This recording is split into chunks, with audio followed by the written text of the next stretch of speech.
Alright, annyeonghaseyo. Kamusta po kayo mga kababaeng kong Pilipino? May mga bagay lang po akong naisabihin sa ating Pangulo na si BBM. Lahat po ng sasabihin ko ay aking opinyon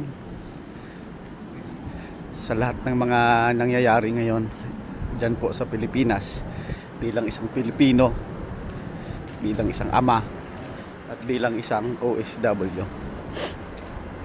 Alam niyo po, Mr. President, napakawalang hiya niyo po.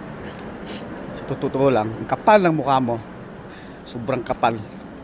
Wala kayong utang na loob. Pinalibing ni Pangulong Duterte ang iyong ama sa libingan ng mga bayani. Hindi niyo naisip yon? Pangalawa, ilang dekadang sirang-sira ang inyong apelyido dahil sa pinagagawa ng iyong ama. Pero ang ginawa mo ngayon, pinatutunayan mo lang na talagang salbahe kayo. Grabe ang sama ng ginawa mo, Mr. President. Akala ko ba gusto mong ayusin yung Pilipinas? Anong pinagagawa mo ngayon? Ako po ay isang dekada na rin dito, mahigit, sa bansang South Korea. Pero ako ay laging nagmamasid sa mga kaganapan dyan sa Pilipinas. Grabing nakakasuka po ang pinagagawa ninyo. Pinahuhuli nyo si Duterte, di ba? Wala nang jurisdiction ang ICC sa Pilipinas kasi kumalas na po tayo dati. Pero ang ginagamit nyo naman yung Interpol. Pinahuli nyo, hindi nyo na inantay yung TRO na binigay ng Supreme Court sa Pilipinas. Ang Supreme Court ng Pilipinas, para sa akin, parang walang silbi. May batas pa ba tayo sa Pilipinas? Parang wala na eh.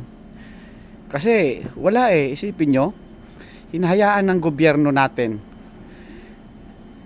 ang isang Filipino citizen na sinasabing nagkasala, na litisin sa ibang bansa. Saan ba siya nagkasala? Di ba sa Pilipinas? Dapat sa Pilipinas po siya nililitis, hindi sa ibang bansa. Napakawalang hiyan nyo. At para naman po doon sa ating mga kababayan na patuloy pa ring sinusuportahan ang kasalukuyang administrasyon ni Bongbong Marcos. Panalangin ko po sa inyo, nawa hindi dumating dun sa point na yung mga anak nyo, kamag-anak nyo, kapatid nyo mabiktima ng mga bangag, ng mga adik dyan sa Pilipinas. Sana po huwag mangyari sa inyo po yon. Kasi para kayong parang bulag sa mga nangyayari ngayon. Napakalaking korupsyon ang pinagagawa ni Bongbong Marcos. Anong pinagagawa ninyo? Diba? Pinagtatakpan nyo lang. At para naman po doon sa mga kababayan nating Pilipino sa mga panig ng mundo, maging sa mga OFW dito sa South Korea, sa darating po na eleksyon,